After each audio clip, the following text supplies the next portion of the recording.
Hello, puppies and kittens. Welcome to another episode of Blasphemers Bible, where we will no longer be singing psalms, but it's time to get proverbial. Welcome, everybody. Hello. I'm Hello, super excited. I love Psalms. And I love Proverbs. I hate Psalms. No, we're gonna cut that, and that's gonna be Fuck something you. we're gonna use. I In will cut future you. Shows. I will find a way to cut you without entering your country. That And sounds great. when I Don't throw me post- with a good time. when I posted this, I made a comment in there because I couldn't put Tomer's bibliography in because I didn't know that he'd sent me one. So I made a comment that he didn't send me one, so I didn't guess it doesn't exist, and I put the little smiley face with the wink. But then he sent me a reminder email showing that he had already emailed me that. I just hadn't noticed it because it takes me a while to catch up on my email. So apologies to Tomer. Yes. Well, as per his last email, it's classic. But yes, Proverbs. How are we going to divvy these? Well, I mean, I think we're gonna divvy it up the same way we always do, but I should note a few things before we hop into Proverbs. And sorry for the very slight spoiler alert. It starts as the Proverbs of Solomon, son of David, king of Israel. And the reason I find that necessary to note is because if you read this passage and also a few other passages, you start to get the feeling that, oh, well, I guess Solomon may have written this. Bullshit. There are other introductions to the Proverbs within Proverbs. So it basically starts multiple times. I can see if I can pull up the specific ones here. But there are multiple introductions, and some of them do say, in fact, that like, oh, this is from Solomon, this is from the King of David, son of David. Sometimes it says like, oh, these are the psalms. God damn it, these are the sayings of the wise one, or the wise people, something like that. And there are, let's see, 1, 2, 3, 4, 5, 6, 7. There's 7. There are 7 introductions to these. And today we're only going to be covering one, I think, just this first one, the first verse of this first chapter. But the thing is, it also mentions some other people in this book. For example, there's a direct connection to Hezekiah. And if you remember anything about Hezekiah, he existed hundreds of years after Solomon. Yes. So no, bullshit. This would not have been written by Solomon. But Well, I because thought all these people could tell the future. yeah, you'd think, but no, these guys could not. Only if they were given some special magic, then they could. So will there be wars and rumors of wars? There would be eventually, yes. Yes. Okay, good. Well, glad we cleared that up. Now they're clearly a problem. There's not wars and rumors of wars going on right now. No, not right now. No, And everything's fine right now. earthquakes and droughts in various places. No, none of those. The humans have definitely not destroyed the world. So there is also like on that, right? Because it is kind of weird how it does have these all these different beginnings, right? It looks like this new passage is being introduced, and it would be weird for a singular composition. But if they had no redactional history, but this probably did have a redactional history. This is from what's his name? What's his fucking name here? Burnt Shipper. He in his commentary on Proverbs. Good. Congratulations, I do as well. So the he has this outline of how he thinks the redactional history would have went, and you have this core layer of teachings in chapters 3 through 7. That would have been initial core, and then over time, this stuff would have been built out from there. And that's essentially how he reconstructs these redactional stages. But I think that may have been the important stuff that I want to cover before doing anything, is that it's not written by Solomon. It specifically ends with, or it specifically has Hezekiah in it, which would fuck up the timeline pretty poorly or pretty badly. So that's really my only introduction. Although I should say one final thing. I think that if we're able to get through 7 chapters today, that would be really good. But I think that chapter 8 has to be left for next week, because chapter 8 has the personified wisdom. And the personified wisdom is one of the most theologically important characters in the entire Bible. So we are going to be talking about that a lot. There is a detailed theology that the authors had, but there's also a detailed history to the personification of wisdom. So I'm really interested in hearing more about Sophia in various forms, and that I'm looking forward to that. Further to your point, I just want to say I have pointed this out before, but this is possibly the most relevant moment to point it out again. Solomon is a largely mythological character. He may indeed have been a king. There was someone who did those 3 gates that are attributed to him, but the stories about him are very mythological, especially the whole "I ask for wisdom" stuff. It's very magic-y.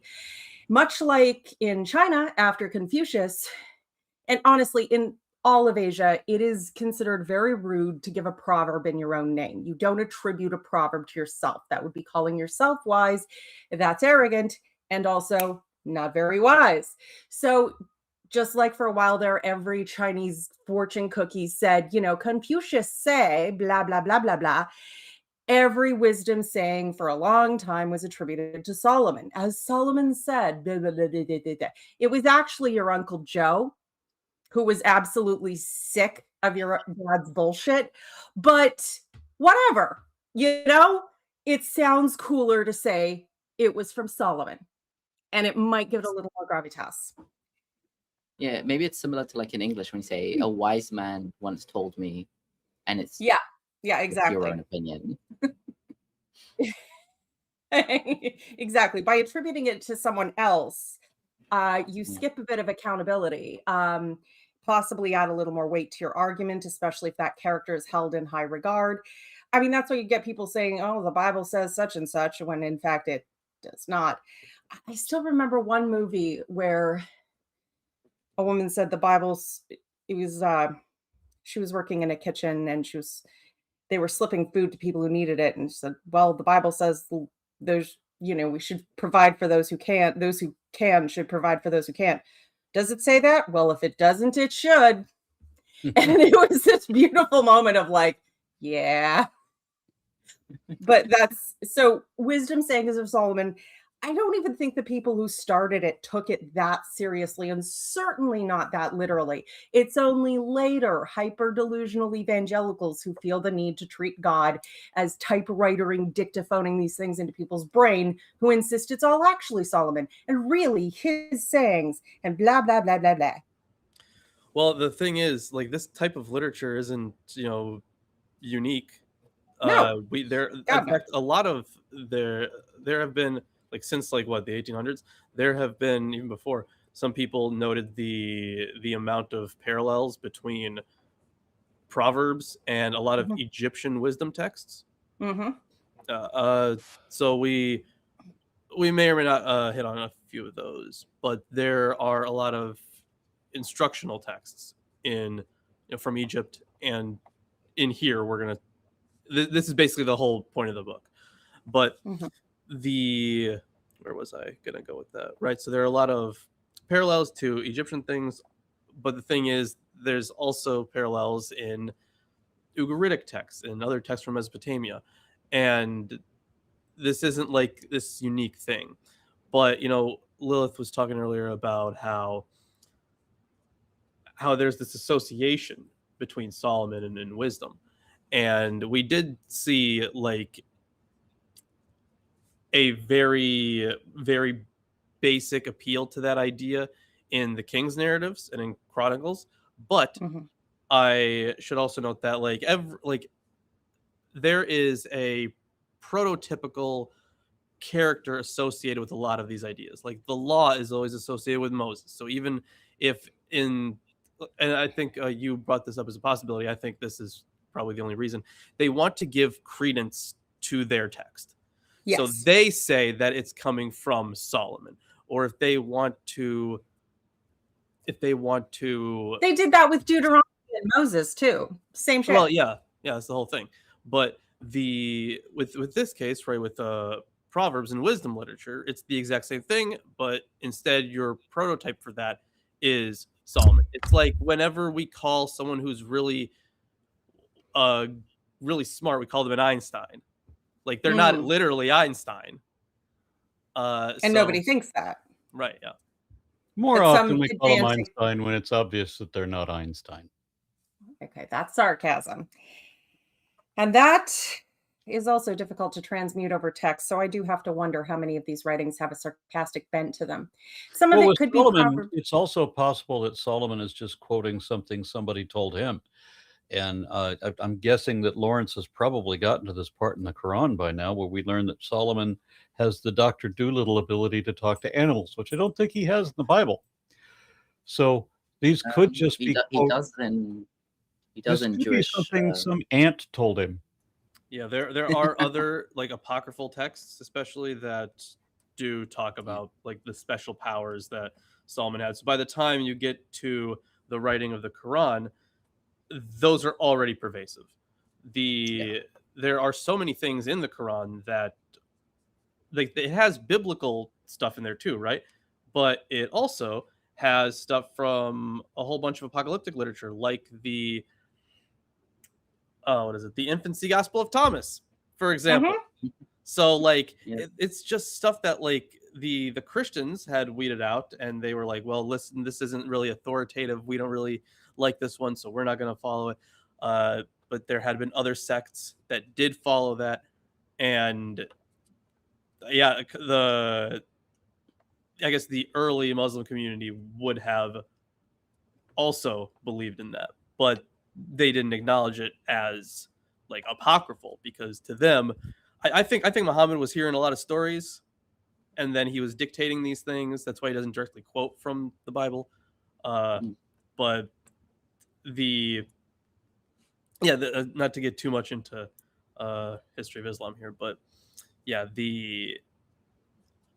a lot of the texts were apocryphal that they decided to take on. And then we've got some Definitely comments already. Oh, shut up, dog. All right. So shut up, Matt says, hear ye, Anne Whittlecombe, the Catholic politician who Hitchens defeated in the famous, what is that? IQ squared debate, has been ended terminally. Yeah. Oh. She's a I guess a British far right Nigel Farage's spokesperson. And then she kind of ditched the Conservatives to join and she was very pro Brexit and homophobic, and she was like female prisoners that are pregnant can go to hospital, but they need to be handcuffed to the bed while they're in labor. Jesus and Christ. Loads of stuff like that. So she was murdered, which is we're not going to condone murder. How interesting. Murder. We don't. I still don't know exactly. The police, I think, already ruled out political violence, but it was. Sometimes guy. So sometimes when you fuck around, you find out. But speaking of Nigel Farage, he I heard he also called a by-election unnecessarily to cover up for all his scandals. Yep. And the only opponent against him is Bin Man. Count Binface. Count Binface. I apologize. Yeah. Count Binface, who wears a bin on his face, and I love it. You've got to watch his videos. It's fantastic. It is exactly the opponent. Is he Lord Buckethead's successor? No, I don't. I think they're different persons. But so the fact that all of the other politicians dropped out, and now Lord Binface is the only opponent, the media has nothing to report on this by-election, so they can actually focus on Nigel Farage and his weird way of dispersing funds, which is kind of nice. Also, when they were looking for the murder of Anne Widdecombe, they put out that they were looking for a white male just to make sure that there weren't going to be any riots anymore.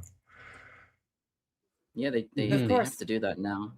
Mm-hmm. And It's always a meanwhile, white male. Kentucky Senator Mitch McConnell has become Schrodinger's senator. Yeah, I think we should insist on an open casket funeral for that one so we can tell how long exactly he's been dead when they finally admit he's dead. Well, if he's only brain dead, and there's some dispute about that too, because there was another Republican politician who claimed to have been speaking to him for some 17 minutes or whatever, but 20. And did he say that Mitch McConnell said anything back? Because I assure you, I too can talk to a corpse for 20 minutes.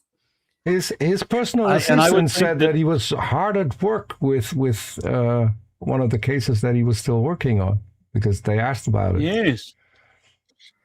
And that Opal guy in the comments said "Rigor tortoise."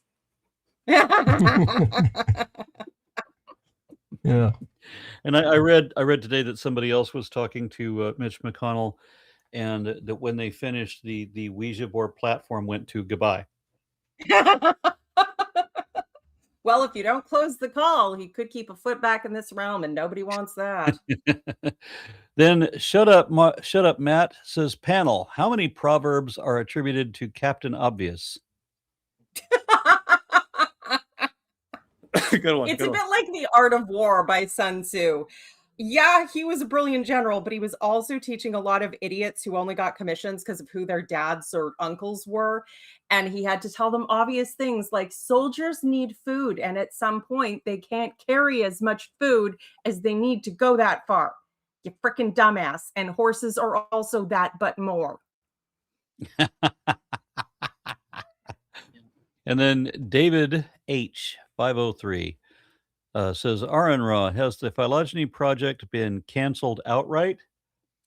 Well, no. Isaac, what about it's not canceled, but we have gone beyond the old system of people manually adding stuff, like individually. And so it's going to be more of a, like we've already got like loads of data inside. It's going to be more of like Aaron's going to go through with when he makes a video, for example, and fine tune certain parts of the tree. But yeah, it's not really ready for like public editing because we're still like bringing all the stuff in from all the other sources that already exist. But yeah, the guy that I'm working with now, he's really good, and I'm like really excited about it, and we should have something soon. But probably after the summer, though. Yeah. I feel like it would be great to make it just like Wikipedia for phylogeny and have scientists just add whatever they find to it as long as they cite.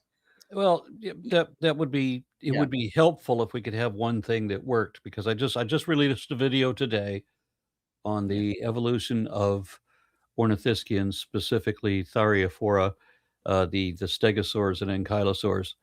And whenever I make videos like this, it takes me like a week to write the script because I have to gather all the cladograms together and figure out how to correct and connect them.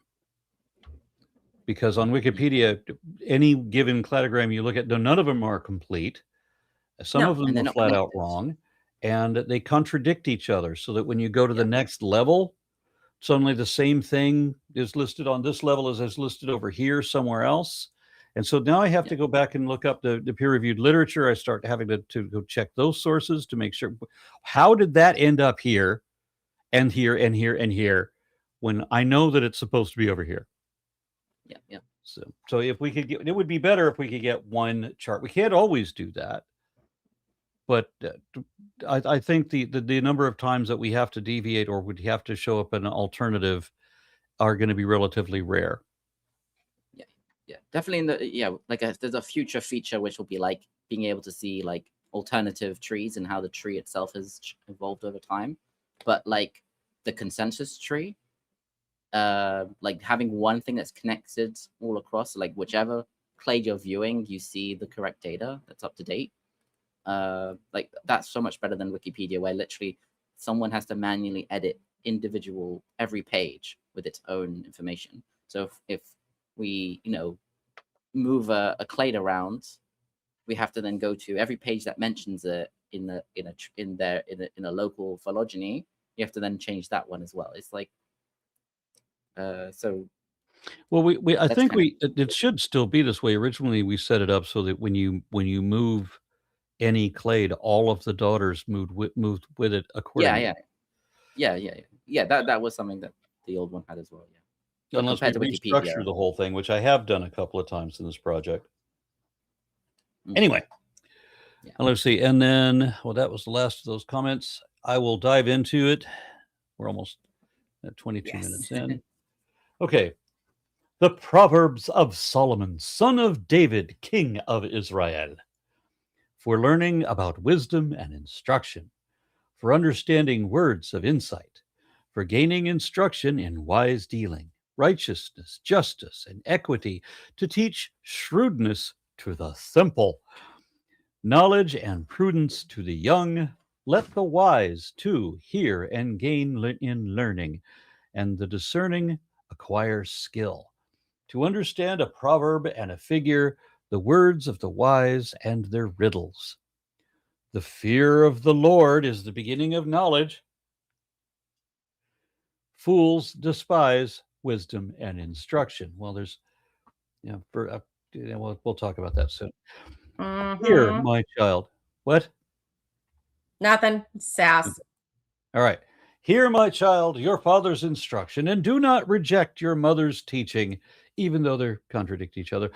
For they are a fair garland for your head and pendants for your neck. My child, if sinners entice you, do not consent. If they say, come with us, let us lie in wait for blood. Let us wantonly ambush the innocent. Like Sheol, let us swallow them alive. And whole, like those who go down to the pit. We shall find all kinds of costly things. We shall fill our houses with spoil. Throw in your lot with us. We will all have one purse. My child, do not walk in their way. Keep your foot from their paths. For their feet run to evil, and they hurry to shed blood. For in vain is the net baited, while the bird is looking on. Yet they lie in wait to kill themselves and set an ambush for their own lives. Such is the end of all who are greedy for gain. It takes away the life of its possessors. Wisdom cries out in the street. In the squares she raises her voice. At the busiest corner she cries out. At the entrance of the city gates she speaks. How long, O simple ones, will you love being simple? How long will scoffers delight in their scoffing, and fools hate knowledge? Give heed to my reproof.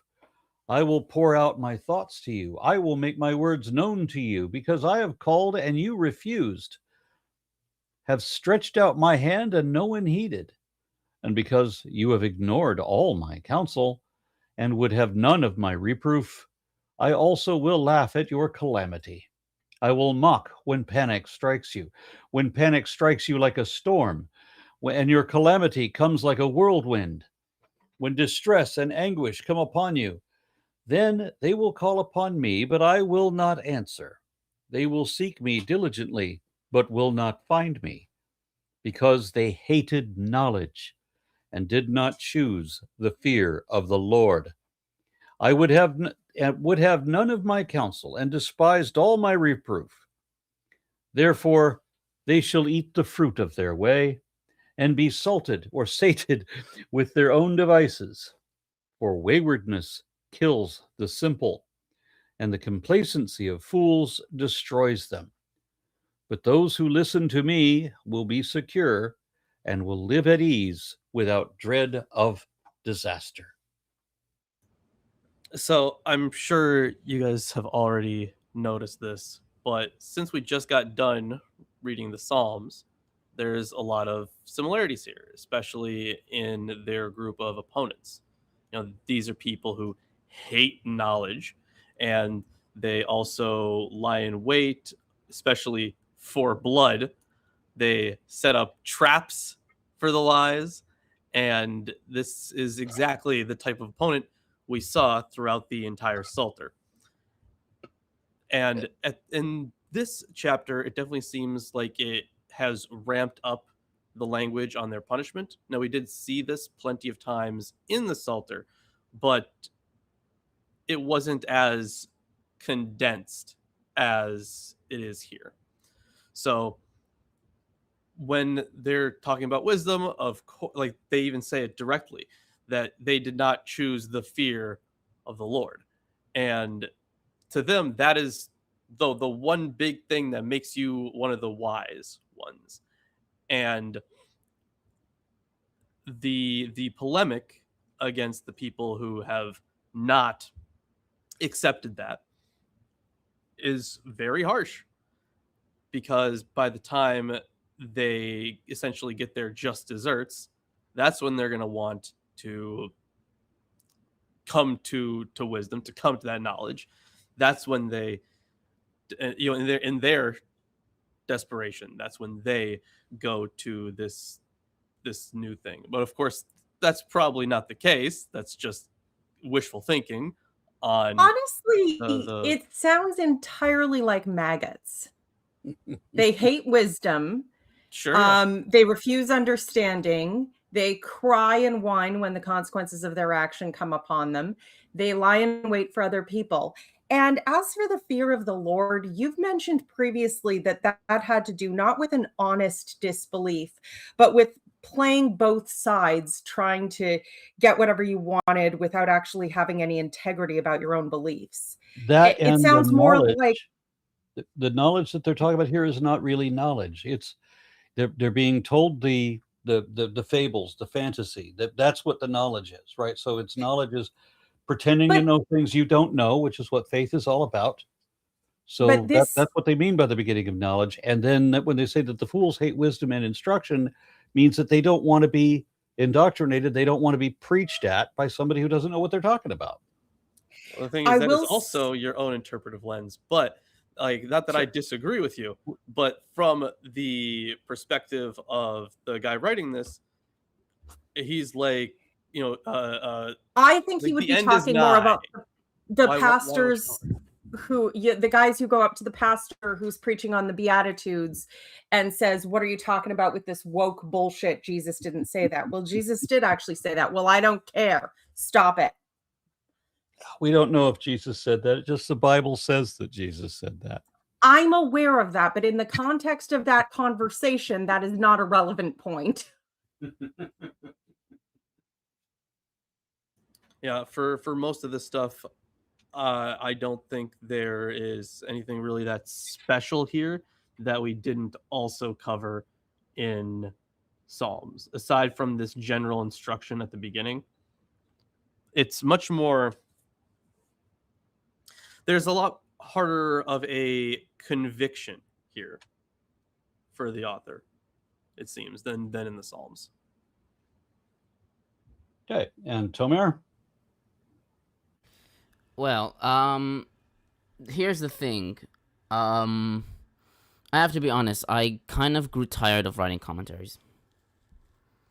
So I decided that I'll just that I noticed that it basically became like a chore, and just like writing this stuff takes a long time, and I try to, and like getting all the information is just so lengthy that it just becomes boring for me. So what I decided, I'll try a different approach and just be more laid back. And if there is anything interesting in the chapter that you want to to talk about, then I'll try to search the commentaries and see if there's anything interesting. That's basically the premise. I will leave it to you to decide what you think we think might be interesting. Well, I'm kind of curious to hear Tomer's thoughts on these things. It doesn't need to be every possible perspective, but if you find and it doesn't have to be on every verse. Right. Yeah. But like Lawrence, I also would, as a Hebrew speaker, somebody growing up in Israel, I would appreciate your position. I mean, my position is always that these chapters we're reading for a specific time frame. Gotcha. And so if we want to understand these chapters, we need to do a critical analysis of these verses. Okay. And whenever that's essentially what I was doing. But like I came to a realization that it's just not fun for me. Okay, that's fine. I want you to have fun, and that means when something interests you, when you think something that you should comment on a given verse, I would appreciate your comments on that verse. Okay? Yeah, I'll try. It's just... All right. Do we then want to move on to the next one? I mean, Isaac, Lilith, unless you guys have something to add. There is one verse in this. I mean, the chapter feels kind of like an introduction that was written later than the rest of the book, if that makes sense.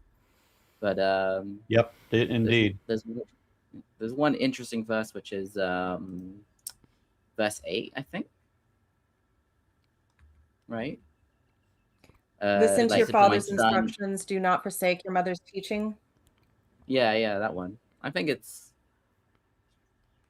I wonder if I mean, like, I don't know, like, Tomer, if you have like a good like approximate of when this was written, like how late. When it's hard to say exactly when it was written. I mean, it's very hard. All like okay. The commentaries generally don't try to date things that specifically for Proverbs because it is difficult.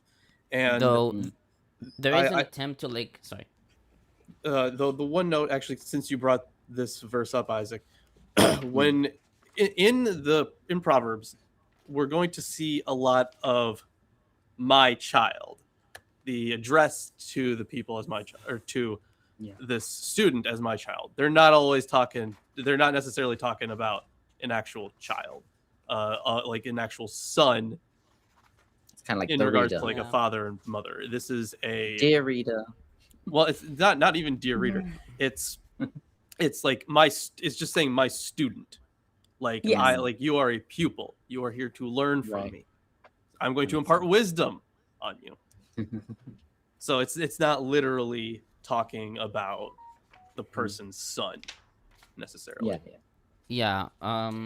It should also be noted that there's some commentators have differentiated between the discipline of the father in Hebrew Musar and the instruction of the mother in Hebrew Torah, being the instruction of the father is more severe than the instruction of the mother. Does anyone else hear the phrase "just wait till your father gets home"? No, what I'm hearing is what I always heard as a child. You listen to your father's instruction and don't forsake what your mother tells you. What I always heard, you go to dad, go ask your mother, and you go to mom. What did your father say? Yeah. I mean, JPS translates it as like heed the discipline of your father, and do not forsake the instruction of your mother, which is interesting because I mean, the word musar can mean like discipline, but it can also mean like in my family that would have been backwards. In a moral way, as opposed to. My father had no discipline, and my mother had no instruction. Well, and mothers would be the ones who would first teach children right and wrong. They're in the home taking care of the kids. They're going to be giving them their initial lessons, and then as they get older and their father starts teaching them some craft or something, there's going to be further instruction there. But yeah, that dynamic is not unusual, and you'll find most of the Proverbs are set within that kind of traditional dynamic. Then Prosteknik Vojan Jeltz, H4P, offers 66, I think, Swedish kroner, and says, cool things I have learned about phylogeny in recent years is that I am a placoderm and an Asgardian. Ooh. Yeah, that's like a type of archaea. So like the theory is that all eukaryotes are descended from a type of Asgardian archaea. But I'm sure I want to be Asgardian. I think that's still controversial to a certain effect. Okay. Then Fiery Red B. No, B. Fiery Red B. There we go. Because this thing blends words together, so it's hard to read. This says, hi, Aaron. Just want to inform you that your armored dinosaur thumbnail is indeed AI. All the best. I thought I picked that out of a paleo art site, but it turned out to be AI. That was bastards. Yeah, it's from dinosaurpictures.org. Yeah. And that individual photo, it says AI generated in the corner. Yeah. But they have that website does have other genuine photos. Yeah. Not photos. Well, I'll try to be more careful next time and see if I can get some indications that this was an actual. The next thumbnail, because it's a nice thumbnail. Yeah. Apart from the glitch that I didn't notice. I mean, it's supposed to be a Chunkingosaurus, but it looks more like a Stegosaur. But besides that, it's pretty nice looking. Anyway, and then the next one, Prosetnik Ogun Jelps H4P sent 5 RN Raw gift memberships. Thank you very much for that. Not the Vogon poetry. I've just ended ended an unhappy love affair, and I don't see why anyone else should have a good time.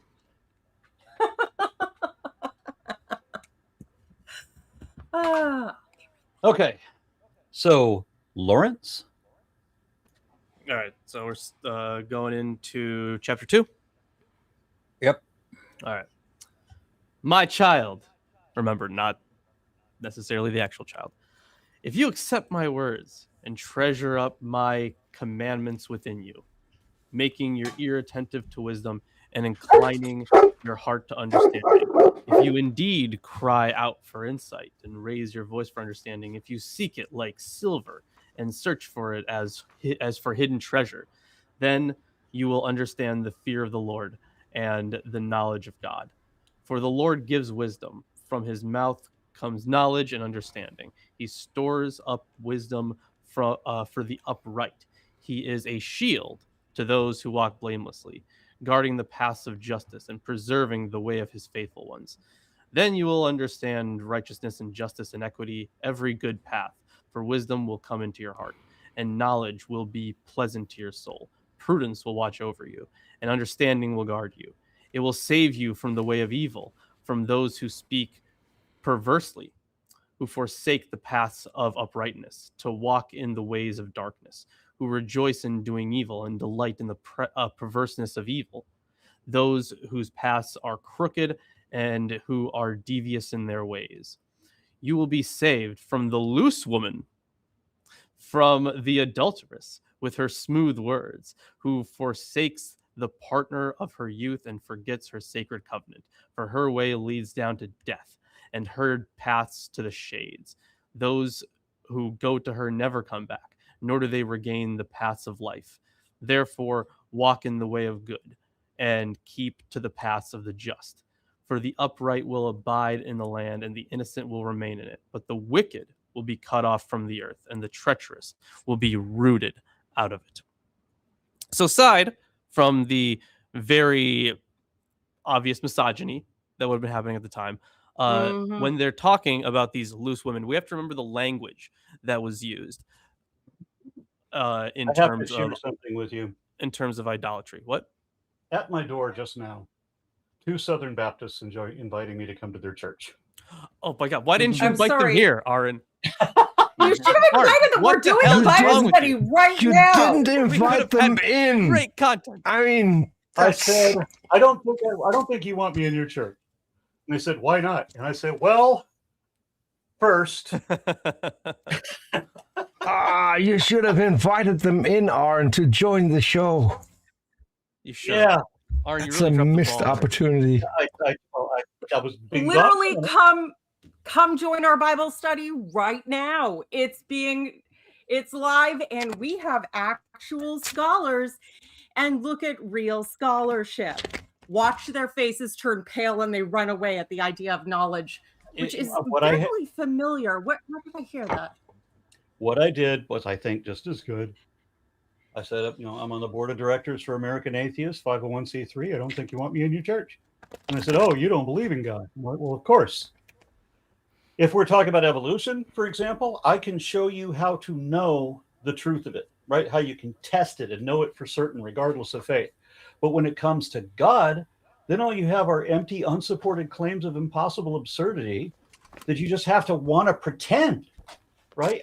Why would you want to believe something, convince yourself of something that is not evidently true? It is not even possible. And they say, well, it's all about belief. Yeah, in things that are not true. What matters is the truth. Show me the truth of it. I don't want to believe things that are not true. Well, we do. Have a good day. If they want to be fans of an unrealistic magical universe, the MCU is right there, and it's way better. I don't even care how much you hate Thor, Love, and Thunder. It is still way better than this. So then Prostetnik Voganjelt, H4P, offers 20 Swedish kroner and says, Lilith, our poetry was First Chronicles. Great. I vouch for that. Terrible. Oh, you bastards! Okay. All right. Fair one. Fair game. I am not sure what that was in reference to, but okay. When it's talking about like this, idolatry in general, they say you're whoring after other gods. In I think at least a couple stories, the first thing to get people to worship different gods than Yahweh were always the women, how enticing they were. So you would follow their rituals, their beliefs, and that is we have these two competing characters with throughout Proverbs. We have wisdom, which is feminine. So we have Lady Wisdom. We also have Lady Folly. We're going to get to a bigger description of that later on, but they were essentially, like in the Proverbs at least, they're viewed as two women, and you could go after one or the other.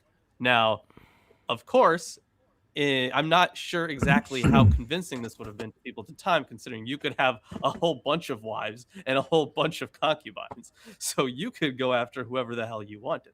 But they tie this in with the faith, right? And which one is right and just, and the other one is terrible and leads you to Sheol, leads you to death. And now for them, it is much more existential. And which is why they're always like, oh, go after wisdom. And the way that it's talking about wisdom, even here, while not necessarily personified, you can easily see the language here. So while in the beginning it's talking about, make your ear attentive to wisdom, incline your ear to understanding, while in later on when they're actually talking about this loose woman, right? They take up language that is, she forsakes her partner, forgets her sacred covenant.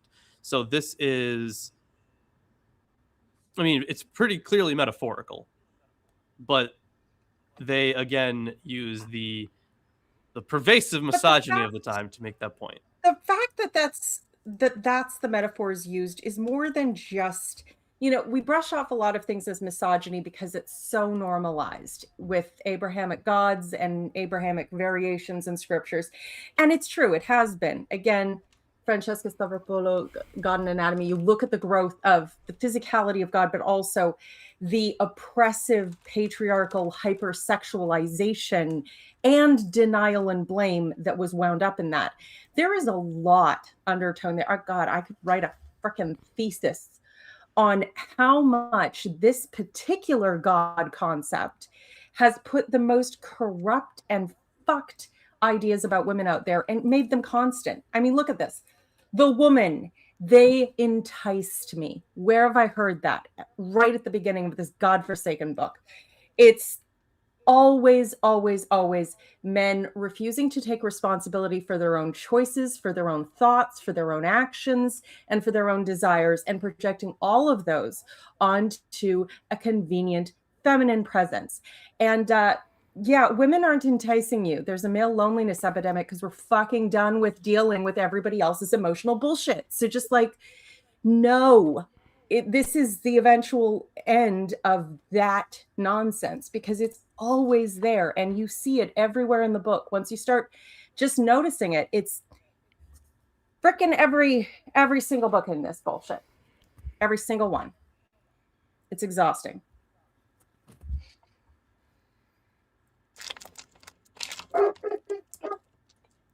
Well, I want to hear what the dog has to say too.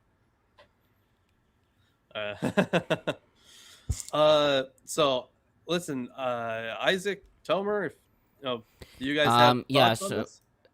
So first of all, it should be noted that like this is not the only place like elsewhere in the ancient Near East that talks about the strange woman.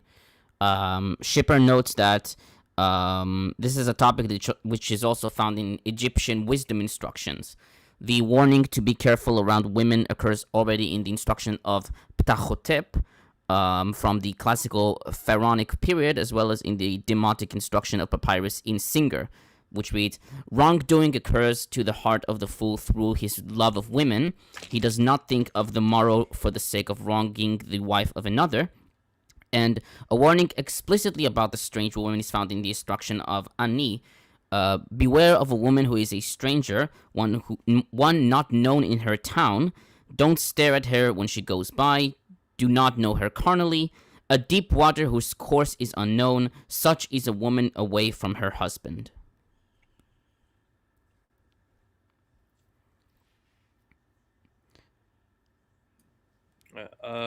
Isaac, any thoughts on this? You are muted. No, not really. Not the most interesting chapter. Okay, I just imagine Isaac agreeing with everything here.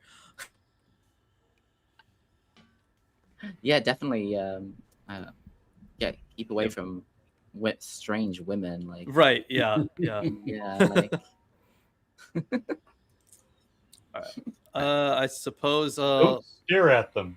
Lilith, you might not want to read the next chapter, but would you like to read the next chapter?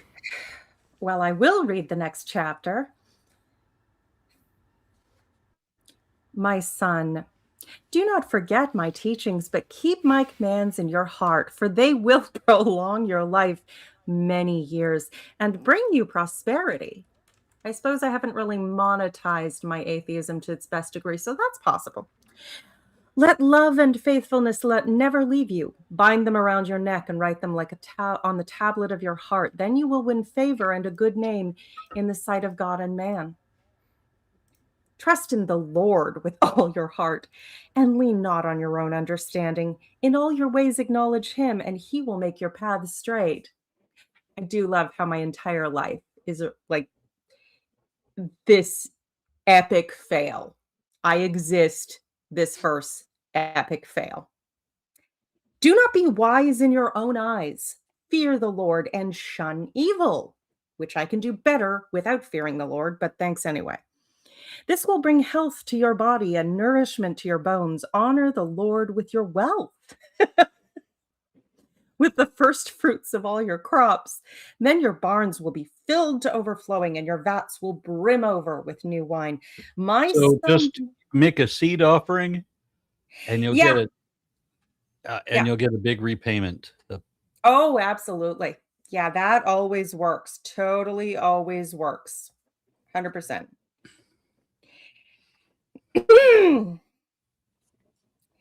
My son, do not despise the Lord's discipline and do not resent his rebuke, because the Lord disciplines those he loves as a father, the son he delights in. Blessed is the man who finds wisdom, the man who gains understanding, for she is more profitable than silver and yields better return than gold. She is more precious than rubies, and nothing you desire can compare with her. Long life is in her right hand, in her left hand are riches and honor. Her ways are pleasant ways, and all her paths are peace. She's a tree of life to those who embrace her. Those who lay hold of her will be blessed. By wisdom, the Lord laid the earth's foundations. By understanding, he set the heavens in place.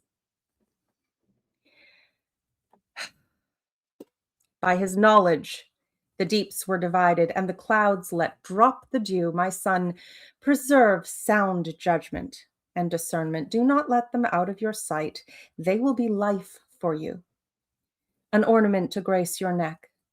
And then you will go on your way in safety, and your foot will not stumble. When you lie down, you will not be afraid. When you lie down, your sleep will be sweet. Have no fear of sudden disaster that or the ruin that overtakes the wicked. For the Lord will be your confidence, and he will keep your foot from being snared. Do not withhold good from those who deserve it.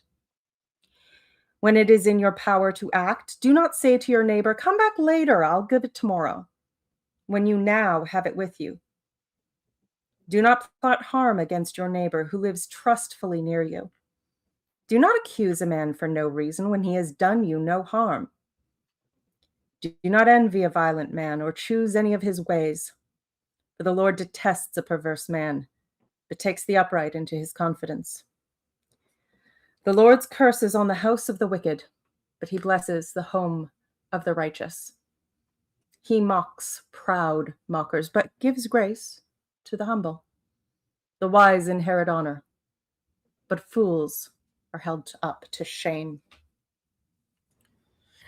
Yeah, this is still just incredibly dick sucky, of course. there's nothing that, you know, a lot but there's a lot of good stuff in there if you just ignore the Lord. Like that whole middle section. If you just throw God out from the beginning and end, that whole middle section, there's a lot of good shit in there. Yeah, like, I mean, I suppose it is true, like, that you shouldn't envy of the violent man, right? That, sure, I totally get that. So, you know, on their own, a lot of this stuff is totally fine, but in the context of what he's talking about, being like, oh, this you should dedicate basically your entire life to God, and then, like, oh, you're gonna be happy, you're gonna be prosperous and all this stuff. But and it's just another it's more wisdom? like political unfulfilled promise type bullshit, where you just have someone saying, I'm gonna make you rich, something like that, but it's just not gonna happen. But they always had to maintain that idea because they are instilled with the fear of God. Now, the fear of God means, like, just acknowledging how powerful he is, and how, like, oh, he knows more than me. Like, you have to be very humble when addressing him and stuff like this. And I know that it's kind of cliche and overused, but it's very much giving abusive relationship. And oh yeah, the I don't think it's overused. I think it's underused. Well, it's used. Okay, how about it's used just the right amount? You say it all the time, and it's accurate. And the they say that, oh, there's going to be peace and all this stuff, but that's only like the end result of everyone following this, because there will still be people. Like, the reason for this whole security section of, like, you will walk on your way securely and your foot will not stumble. If you sit down, you will not be afraid. All that stuff is with the assumption that there is, like, this force that's out to pull you away from the Lord. So they acknowledge that there is currently this danger, but if only everyone believed. But of course, they're talking to a very specific group of people who are learning about this stuff initially. And for some elements of it is belief, but some elements of it is more actual behavior. Like, if you live in a culture where nobody does lay a trap for their neighbor and nobody does accuse a stranger without cause who has done them no harm, then yeah, you will be safe when you go out and when you go home and when you sit and when you rise, because people won't be trying to destroy your life for no reason. And honestly, the best parts of this reminded me of the satanic tenets from Leuven Satanism, where it's like, if you're in open land, bother nobody. You know, don't do no harm to no one who does no harm to you. If someone interferes with you, ask them to stop. If they will not stop, then destroy them. You don't start shit. You mind your business. You will have a lot more peace in your life if you do that. Who'da thunk?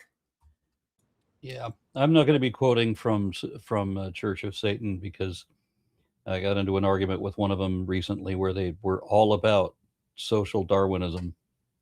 Like, you've just lost all credibility. That's unfortunate. Yeah. I am sure that guy's an asshole, but well, I told him it was fortunate that the Church of Satan website does not advocate for social Darwinism. So. They do not. One other thing I want to note here, and this is, again, we're going to get into this in chapter 8, but verses 19 and 20 there. The Lord by wisdom founded the earth, by understanding he established the heavens. By his knowledge the deeps broke open, and the clouds dropped down the dew. And they're not talking about Mountain Dew there, although that would have been dope. This kind of creation theology, or this kind of like the wisdom theology that's associated with creation, I'll say that. Now, it may have popped up due to their own like internal conflicts about like in a very similar way that the church very slowly over time had a deeper and deeper, let's put it in big quotes, understanding of the nature of Christ after a whole bunch of time arguing about it. They likely would have had something like that too. It's just not as well preserved. But the idea that wisdom was there at the foundation definitely makes, at the foundation of the earth, is definitely like elevates wisdom to another degree, because it's not just like, you can't be God. And even if you can't communicate with God directly, you can somehow communicate with his wisdom. And like that's the important part, right? That's a big, what's it called? I would say conduit, I suppose, between God and the people. But it says by wisdom he laid the foundation. Right. So in a sense, the wisdom is above God. God requires the also wisdom. No. It's saying that this is the tool that he used to create all this stuff. Like, are you sure that wasn't the assistants or the assistant he relied on? Because earlier in this and elsewhere, it just wisdom is commonly described as an anthropomorphized woman. It's like the goddess of wisdom. Well, no, that's essentially what I'm saying, right? Is that that the theology here is that there was God and his wisdom. Remember, all throughout Jewish theology, we have these parts of God that can be in a way isolated, where they can be focused on for what they are. So we've seen a whole bunch of stuff like this, like, for example, the name theology that we've seen throughout the Psalms. Like that's why they say, praise be thy name, because it's another aspect of the deity. So in the same way, so is wisdom. Wisdom would be what he is using here to create the earth. And we are going to get a much, much more detailed view of wisdom's presence and her role in the creation of the earth in chapter 8. Yeah, like the traditional Jewish interpretation is kind of like wisdom is the personification of the Torah itself. And so like God created the world by reading the Bible is kind of the idea. It's kind of interesting. That is hilarious. Yeah, it's like God read like Genesis chapter 1, and that's how the world was created or something. I think many of us are a bit tetchy about personification, but it is a valid literary trope, especially when you're trying to pass down ideas that are, a little more esoteric among people who are maybe a little more pragmatic. Stories, myths, these have served this purpose for hundreds of years. And, a lot of this stuff would be a lot less bad if you imagined by God, not the sociopathic narcissist that we were reading about in the first half of this book, with his everlasting tantrums and his love of burning flesh, but if some personification of virtue or justice, that would be a god potentially worthy of the name. But it's the attempt to confuse those different elements that really fucks the whole thing up. Yeah. See, the Lord by wisdom founded the flat disk of the earth onto the columns on which it will not move. And then subsequently after that, by understanding, he established the heavens being the entire reality of the cosmos around the world, because the earth came first before everything else in existence. And it's turtles all the way down.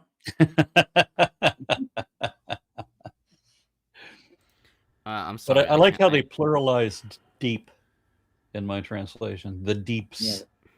The deeps. Yeah. Oh, the depth. Yeah. That's more than just the ocean. That's the incomprehensible depths. Yeah. That's Tehom. Yeah, I mean, JPS translates it as depths. Yeah. Are we moving on to 4?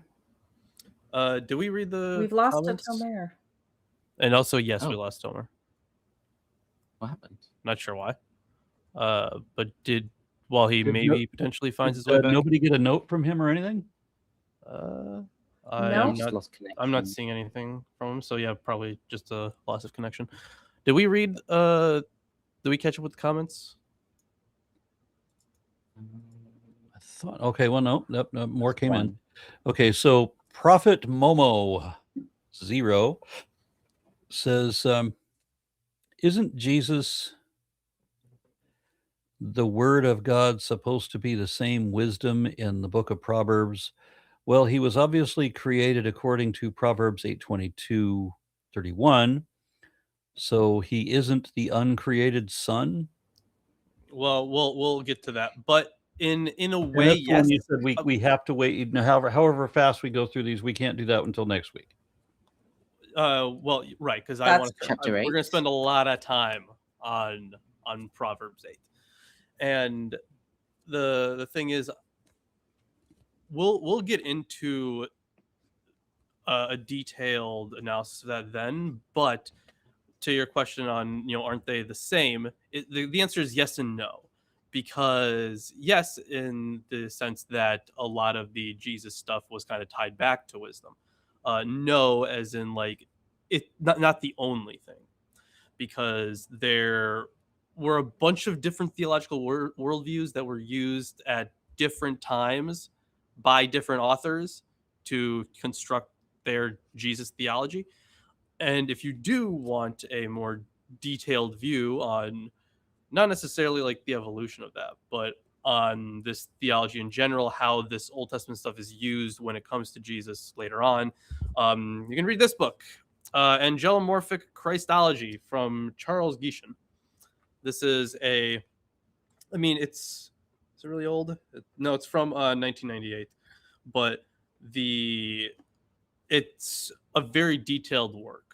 And I don't always agree with all of his conclusions. Sometimes I think he is kind of stretching it, but there is certainly a lot of language that is used of Jesus that does point back to some kind of the linking of wisdom, because one of the biggest schools of thought when it comes to the word, for example, is that it was used as God's tool to create things. So it is used in the exact same way as wisdom here. But I should point out that it's not the only way. It wasn't exclusively they weren't exclusively drawing from wisdom theology to create the Jesus stuff. But yeah, this is this is just a book I recommend on it. There's a lot of different aspects, and he basically starts the book off that way. So I think you just have to remember it's a post hoc rationalization, not an original source attitude. Shut up, Matt says, to be fair, many occasions are shown where God is separated from any wisdom. That is also true. Yeah. Okay, did we get Tomer back? No? Not yet. But since we are on chapter 4, like unless anyone else wanted to speak on chapter 3 in any way. I mean, verse 25 is like, it's something that's like, I remember from when I was a kid, like, you know, as part of like, it's like a song or a prayer or whatever. But I think it's connected with Isaiah 8. Does that make sense? Let's see, verse 25. Then you will not be afraid of sudden panic or of the storm that strikes the wicked. That's the right verse we're talking about? Yeah, because like it's a lot of times it's connected. Like I can't remember if it's in like a prayer, but they'll have that verse and then they'll have like Isaiah 8:12 or something, which is like you know, if you make a conspiracy, I'm trying to think, how does it go? It's like contrive a scheme, but it shall be foiled, construe an evil plot, but it shall not prevail, for God is with us. I don't know. I'm not sure what the connection is between. It seems like a reference to the proverb that if a man digs a hole, he will fall into it. If he rolls a stone, it will roll back on him. But basically just the principle that if you start shit, it will come back on you. You know, chickens come home to roost, fuck around and find out. There are many variations of this principle, but it is nonetheless a saying of wisdom in every tradition. Yeah. I was wondering if there was like maybe like a messianic element to it, like do not fear the end times, like the disaster will fall on the wicked, but you will be safe. And it's the reason is because like it's like their karma, like they were scheming and doing evil plots, and that's why they get punished. Currently checking one of the commentaries here to see if it ties it back to another verse somewhere. It does look, I mean, aside from some very basic stuff like, you know, the statement, do not be afraid. They do that all the time, especially when talking directly to a deity or to an angel or something. But apparently this is the only time the expression occurs in Proverbs, which I guess is interesting. And yeah, we are looking at the same verse, 325.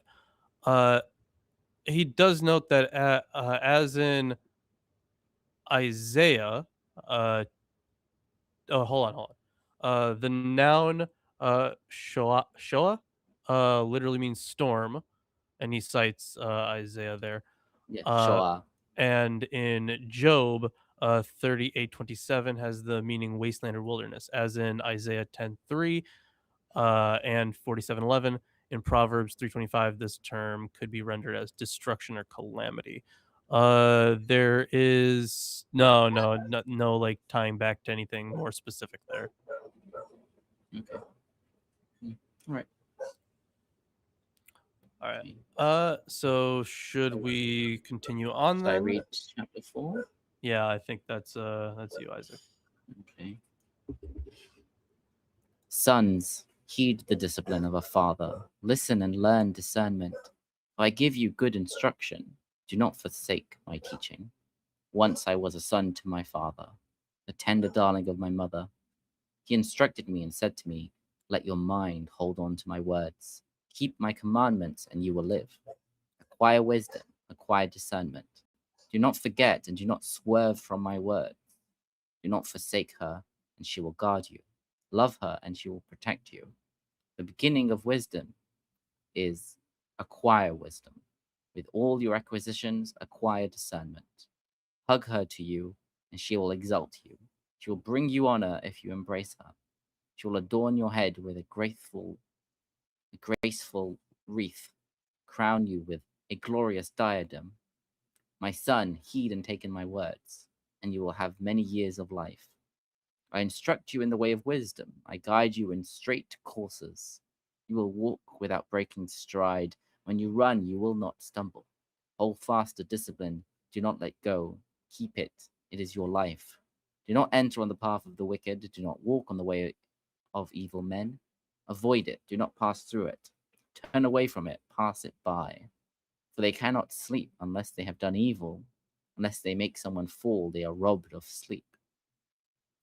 They eat the bread of wickedness and drink the wine of lawlessness. The path of the righteous is like radiant sunlight, ever brightening until noon. The way of the wicked is all darkness. They do not know what will make them stumble.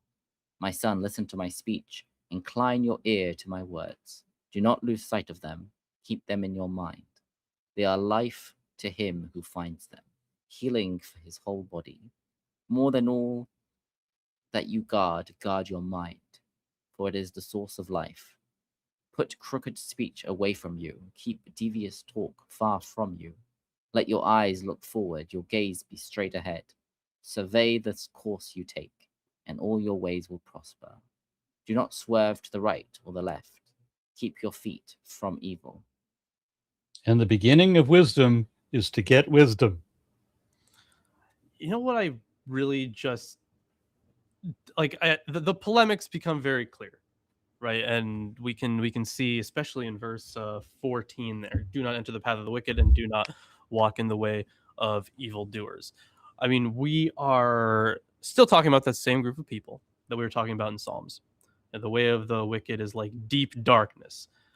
They don't know what they stumble over. So it is a state in which you are just oblivious to what's really going on, right? But they're not like giving an argument for anything other than this authoritative one.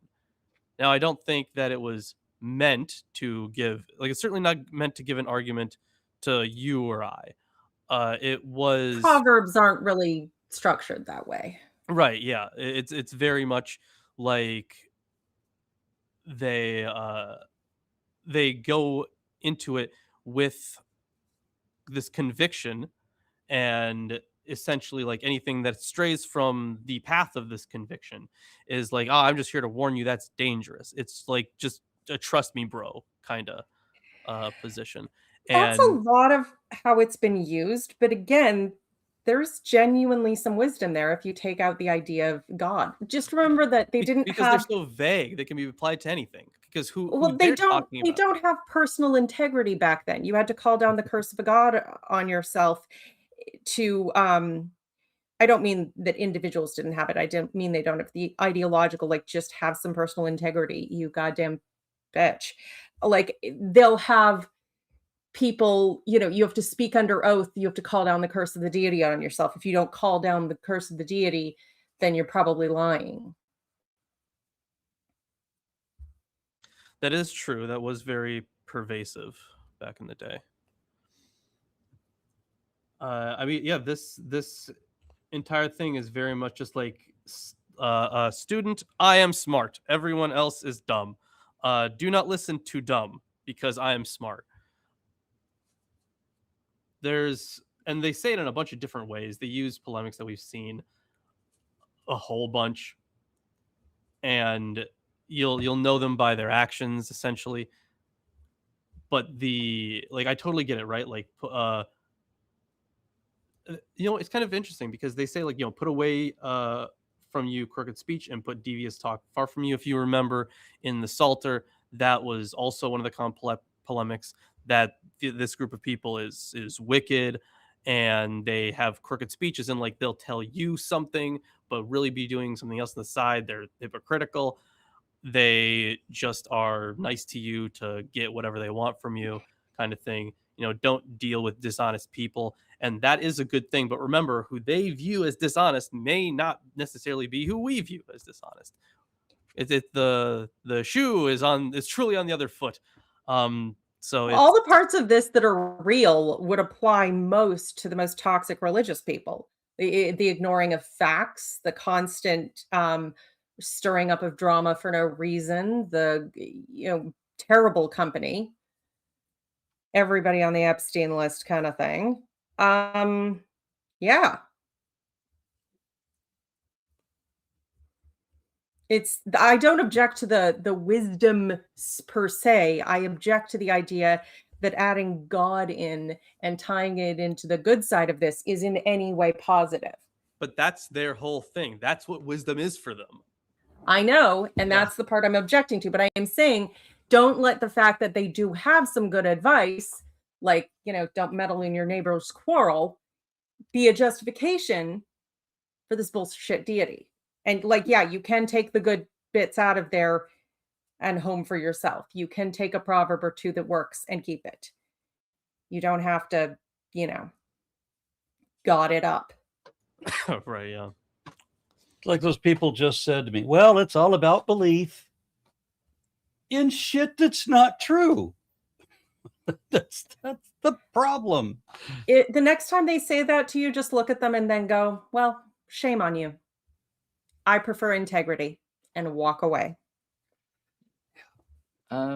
It's rare that I get that admission, but I have seen that admission a number of times, phrased different ways every time, where they tell me that they're going to believe what they want to believe, even if they know it's not true. And on one occasion, well, technically two, the people told me that they knew it's not true, but they believe it anyway.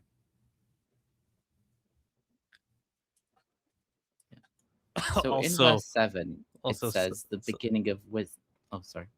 I was just going to say real quick, someone in chat asking if you did the Quran.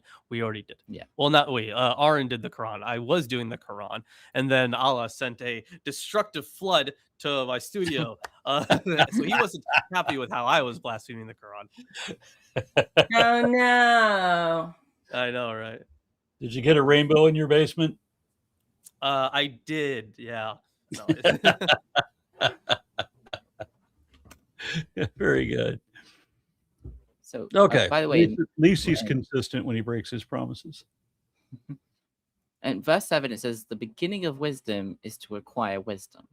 But didn't Proverbs 1 say the beginning of wisdom is fearing God?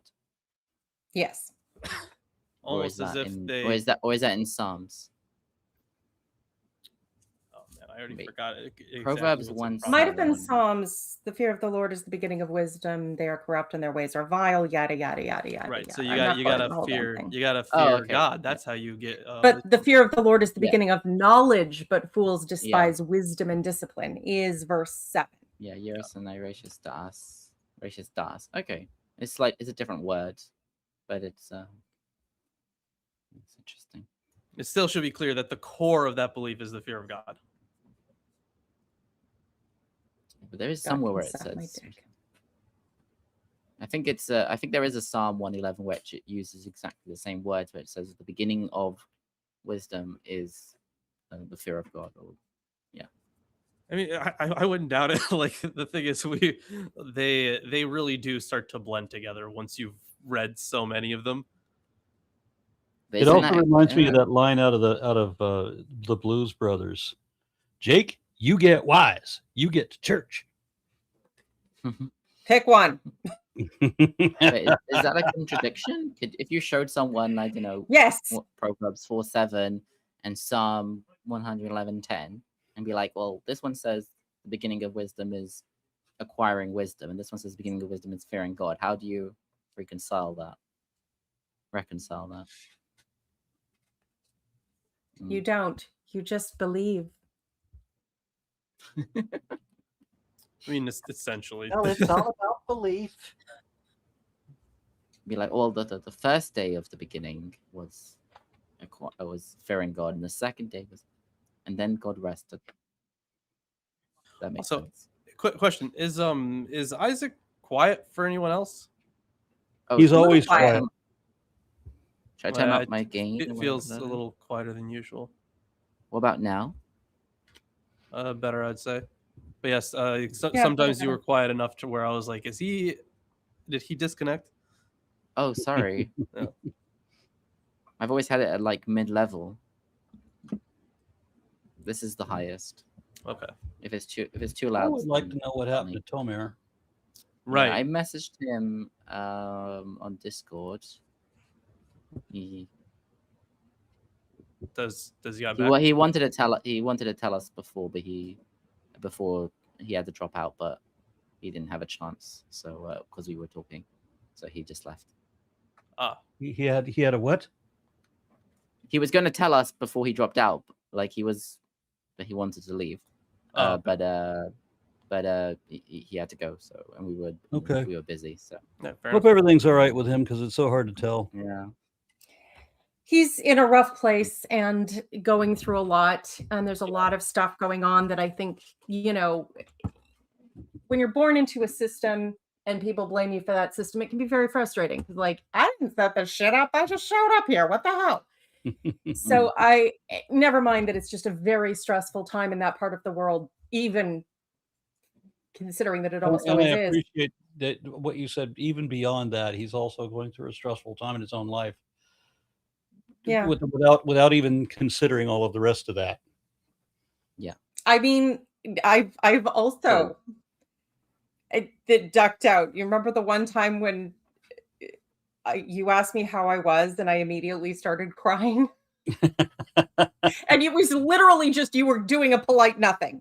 Like, you were not even, so how you doing? Just absolutely. Yeah. So I get it. Tamara, if you see this, I truly get it. And take some rest. Do what you need to do. We've all had times when just fuck. Yeah. So. Okay, then. Are we moving on then to 5? Yes, I think it's a good idea. All right. My child, be attentive to my wisdom.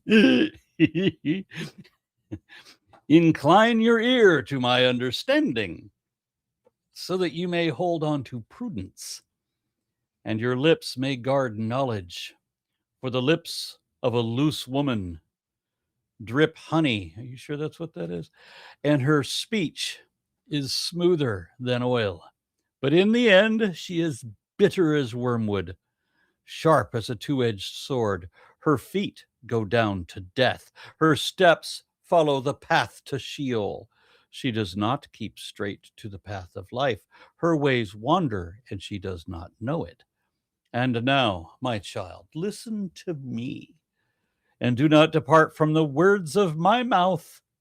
Keep your way far from her, and do not go near the door of her house, lest you give your honor to others, and your years to the merciless, and strangers take their fill of your wealth, and your labors go to the house of an alien. And at the end of your life you groan, when your flesh and body are consumed, and you say, oh, how I hated discipline, and my heart despised reproof. Nobody says that ever. I did not listen to the voice of my teachers, or incline my ear to my instructors. Now I am at the point of utter ruin in the public assembly. No one ever says that. Drink water from your own cistern, flowing water from your own well. Should your springs be scattered abroad, streams of water in the streets, let them be for yourself alone, and not for sharing. You're talking about sex. Yeah. Let them be for yourself alone, and not for sharing with strangers. Let your fountain be blessed, and rejoice in the wife of your youth, a lovely deer, a graceful doe. May her breasts satisfy you at times. May you be intoxicated always by her love. Why should you be intoxicated, my son, by another woman, and embrace the bosom of an adulteress? For human ways are under the eyes of God, and he examines all their paths. The iniquities of the wicked ensnare them, and they are caught in the coils of their sin. They die for lack of discipline, and because of their great folly, they are lost. I mean, once again, this is something that we saw in Psalms a lot, but especially at the end there, the iniquities of the wicked ensnare them. So all the traps that they set up for you to fall into, not necessarily literal traps, but if they are enticing in any way, in the end, they're going to be the ones to get the brunt end of the stick. And this is all throughout wisdom literature.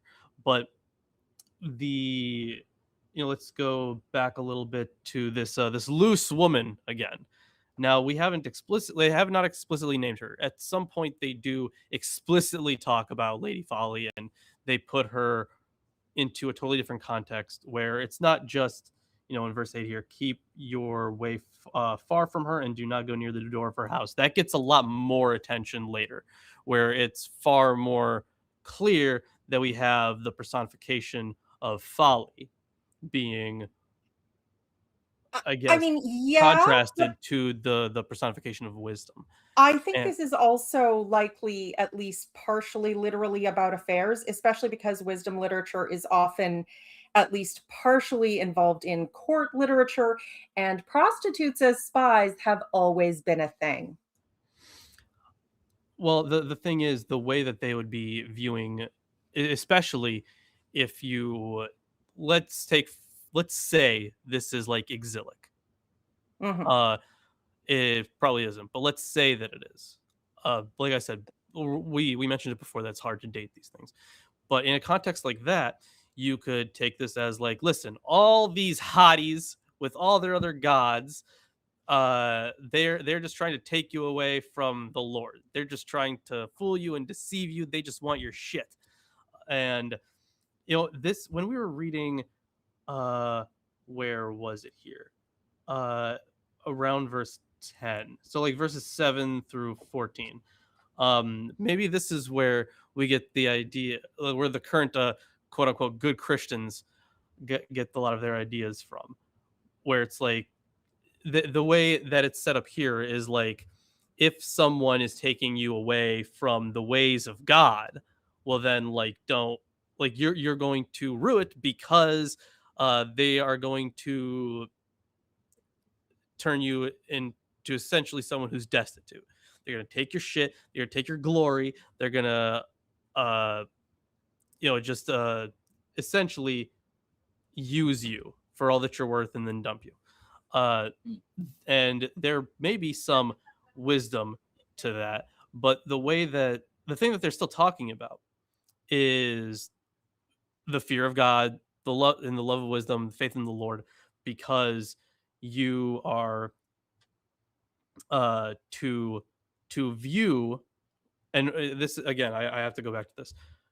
The way that idolatry is often talked about is, you go whoring after other gods.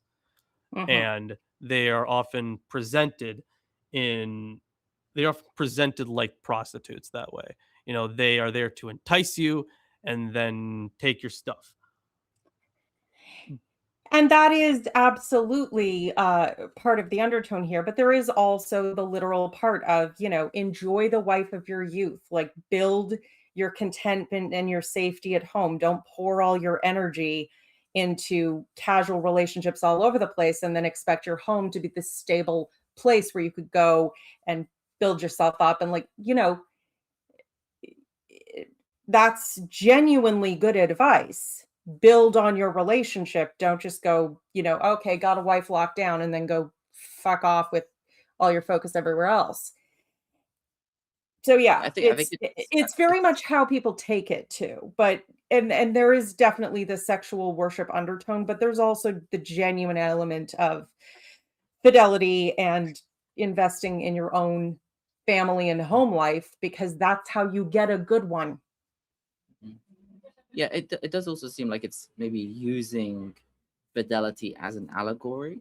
So like joy, the wife of your youth could also be extended to be like, like the culture, the law, the wisdom that you learned as a youth should be good enough for you. Why are you going after these strange women? These because it does use strange ideas. The way it's using it is kind of like stranger, as in like other people. Mm-hmm. And like it doesn't really use the word like, a man's wife or a woman that is married or it doesn't actually use like these words. It does have the one line about another man's wife. Mm-hmm. Yeah, why should you be intoxicated, my son, by another woman? Are you talking about that one, Lilith, verse 20? Yeah, but there was a line about someone else. It's being someone else's wife. Anyway, the adultery warning will be next. So yeah, like if you look at verse 20, right? Why be infatuated, my son, with the forbidden, literally strange woman? Why clasp the bosom of an alien woman? Like both of those words are kind of used in the Bible to refer to like non-Israelites. Why? Because I've seen Star Trek and that green skinned chick was hot. Hey, did you see that video where they had it was like, have you been left abandoned with the child of Captain Kirk? You might be entitled to compensation. Reach out to the legal team of Zleborb, and Gloop, and we will be pursued. He screwed you once, now screw him.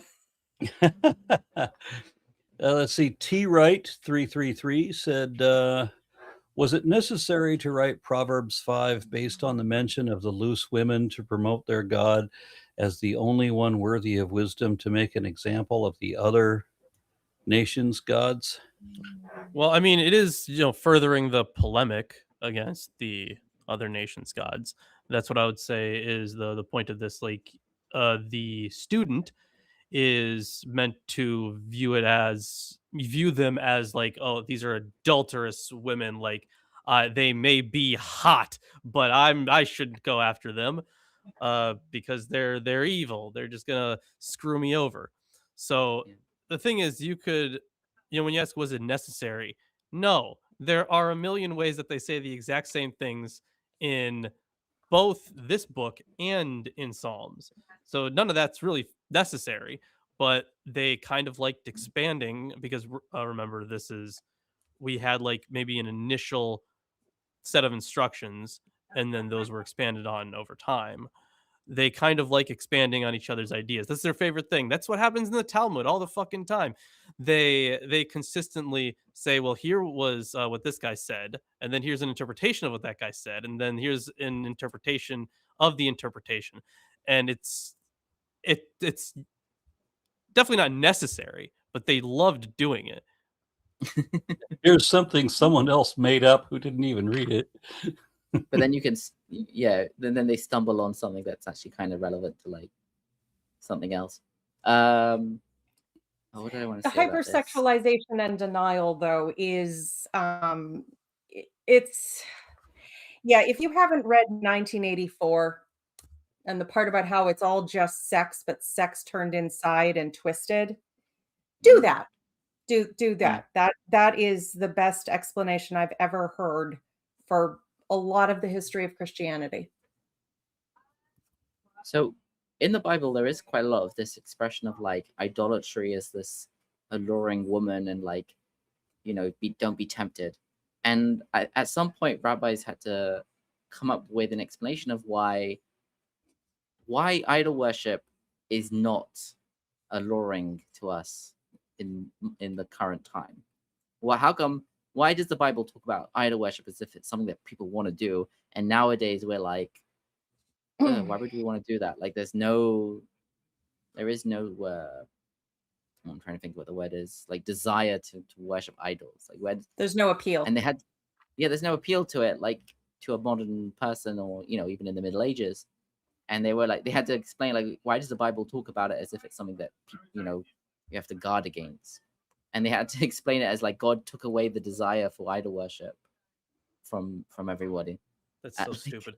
Like the thing, like at the time, like especially like if you consider the context of something like the exile or something like the Assyrian invasion, you could see them like, because remember, if you lost a war against someone, especially when you were worshiping a war god, the idea is that their god won over your god.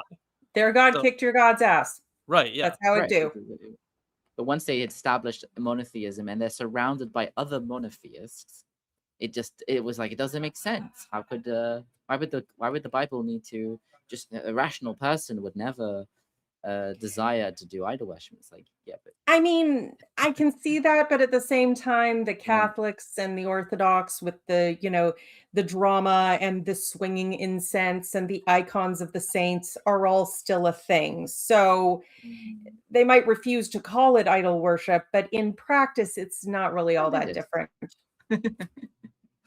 Yeah, it's just I think I definitely remember like learning about how like God like it was a challenge that our forefathers had to face, but for us we have different challenges or something stupid like that. True, your forefathers never had to deal with AI slop. Well, that is accurate. That is very, very accurate. Can you imagine what the Bible would have looked like? Oh, that would probably be pretty funny if AI had written the Bible. That would be very funny. AI is exactly how we will next see Mitch McConnell. I think it would be kind of funny if we saw one of those projections, like how there are some, what are they called, Vocaloid concerts? Yeah. If we saw one of those, but with Mitch McConnell, that'd be something. Is he gonna sing? I'd tune in for that. Are we moving on to 6? Oh, did we do 6? Yes, we can. Unless someone else has something to add. Yes, I think we can do 6. Yeah, I think that's it. We wanted to do 7 before we quit, right? Right. Mm-hmm. Yeah. That is because 8 is like the most important one, I would say. Okay. All right. Who's reading 7? Is it you, Lawrence? Well, I'm reading 6. You're reading 6. Okay. Yeah. I'm reading 7. Yeah. 6, 7. Anyways, my child, if you have given your pledge to your neighbor, if you have bound yourself to another, you are snared by the utterance of your lips, caught by the words of your mouth. So do this, my child, and save yourself. For you have come into your neighbor's power. Go, hurry, and plead with your neighbor. Give your eyes no sleep, and your eyelids no slumber. Save yourself like a gazelle from the hunter, like a bird from the hand of the fowler. Go to the ant, you lazy bones. Slugger. Interesting one. Consider its way and be wise. Without having any chief or officer or ruler, it prepares its food in summer and gathers its sustenance in harvest. How long will you lie there, oh lazy bones? When will you rise from your sleep? A little sleep, a little slumber, a little folding of the hands to rest, and poverty will come upon you like a robber, and want like an armed warrior. A scoundrel and a villain goes around with crooked speech, winking the eyes, shuffling the feet, pointing the fingers, with perverted mind, devising evil, continually sowing discord. On such a one, calamity will descend suddenly. In a moment, damage beyond repair. There are 6 things that the Lord hates, 7 that are abomination to him: haughty eyes, a lying tongue, and hands that shed innocent blood, a heart that devises wicked plans, feet that hurry to run to evil, a lying witness who testifies falsely, and one who sows discord in a family. Well, finally, we get like some sort of description of something, but okay. Yeah, we have a lying tongue. Yeah, I also hate those things. Yeah. We have a lying child tongue separately from somebody who testifies falsely. Right. My child, keep your father's commandment, and do not forsake your mother's teaching. Bind them upon your heart always. Tie them around your neck. When you walk, they will lead you. When you lie down, they will watch over you. And when you awake, they will talk with you. For the commandment is a lamp, and the teaching a light. And the reproofs of discipline are the way of life, to preserve you from the wife of another, from the smooth tongue of the adulteress. Do not desire her beauty in your heart, and do not let her capture you with her eyelashes. For a prostitute's fee is only a loaf of bread, but the wife of another man stalks a man's precious life. Can fire be carried in the bosom without burning one's clothes? Or can one walk on hot coals without scorching their feet? So is he who sleeps with his neighbor's wife. No one who touches her will go unpunished. Thieves are not despised, who steal only to satisfy their appetite when they are hungry. Yet if they are caught, they will pay 7-fold.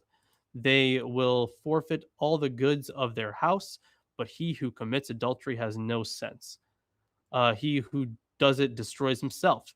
He will get wounds and dishonor, and disgrace will not be wiped away. For jealousy arouses a husband's fury, and he will show no restraint when he takes revenge. He will accept no compensation and will refuse a bribe, no matter how great. So and this seems to be, wrote this, sorry, whoever wrote this got cheated. Right. Yeah, 100%. And then perhaps killed somebody. So finally we get some amount of substance to what we're talking about. And in this case, they're talking about, it looks like we're at least talking about actual women and adultery, because it's far, far more specific, and it gives an analogy and then the real situation, instead of being used as the analogy. So where was it? I'm gonna have to check on the lazy bones thing, because that's a lot of fun. I can tell you, Rashi literally says, on verse 29, his neighbor's wife, according to its apparent meaning, and it can also be expounded upon as referring to idolatry of the pagans. It can what? He has to tell us, this. He's saying that this is its apparent meaning. It's take it literally, but it could also be expounded to refer to idolatry still. Sure. Yeah, I could totally see something like that. They absolutely maintain that false equivalency all the time, but that doesn't mean they're not talking about real adultery. Yeah. And yeah, to be fair, I mean, if wisdom, if you want a peaceful life, don't go screwing your neighbor's wife, especially if he's the jealous kind who will come and beat you to death. That is not a recipe for peace. And because I was wondering about this before, about a couple things, I should note that, let's see, where does it say that? When it mentions the winking of the eye, and the, where was it? Yeah, winking the eye, shuffling feet, pointing fingers. These were all viewed as acts of disrespect. The winking of the eye, right? Us winking is not a sign of disrespect in our modern culture, but to them, that kind of stuff would be oh, they're falling asleep while they're talking to you. They're something like that. Oh, so more like blinking. Because winking, because they were talking about deceit. I was thinking of, they all con man's way. Hint. Yeah. Rashi says, these are all expressions of hinting. Oh, and also the main, speaking of the wicked, the main idea. There is, let's see here. Yeah, because I was wondering about the lazy bones thing. The reference to the sluggard, which is Atzel, I think. Atzel. Yeah. In the first verse of the second subunit, introduces a new addressee. Let's see. In the Hebrew Bible, the adjective lazy appears only in the book of Proverbs. Interesting to know there. According to sapiential thinking, one should be industrious and not lazy. Yeah, this is probably as I was reading through this, and I was thinking, oh, here's a cat, by the way. When it in the last chapter, it said, the you should get the fruits of your labor and stuff, and no one else should have them. I was this is starting to sound very capitalist. So I'm totally understanding his comment. Or very communist, depending on who you how you interpret it. After all, the workers of the world unite. You have nothing to lose but your chains. Right. Yeah. I don't think socialism or communism is a fan of idlers and lazy people. Yeah, not usually. And in a sense, it's worse because it's it's a sin against society, as opposed to just oh, you're not going to make any money, or you're not making me any money. Yeah. My unfinished sock says, "Don't leave the wife of your youth. But if you do, make sure she gets a good alimony arrangement. Either way, like and share the stream." Aww. Are we done with 6? Well, I think there was. Were you wondering why they use the expression "lazy bones" specifically? The translation "lazy bones," yeah, the translation that Shipper uses sluggard, which is that's the well-known one, right? It's just another way of saying it. Yeah, Steinsaltz uses idler, but Yeah, I was wondering maybe like because the Hebrew word atzel, the first two letters, ayin and sadi, are also the first two letters of the word etzem, which means bone. I was like, oh, maybe there's a connection there, but I don't think so. I think that's just coincidence. The thing is, like, when reading through this, they're trying to instill this sense of urgency of like, oh, you're about to be lost to God forever, kind of thing, because like you have like you need to get up and go quickly from this situation, and because you're about to lose all your shit, and you should be prosperous and get the fruits of your labor. But very specifically, it's a very individualized, which is why I was like, oh, that's how very capitalist of you. Because in the last chapter, it was very much like it was coming off as don't share. So poverty will come for you is a bit more. Yeah, but this, I think, like the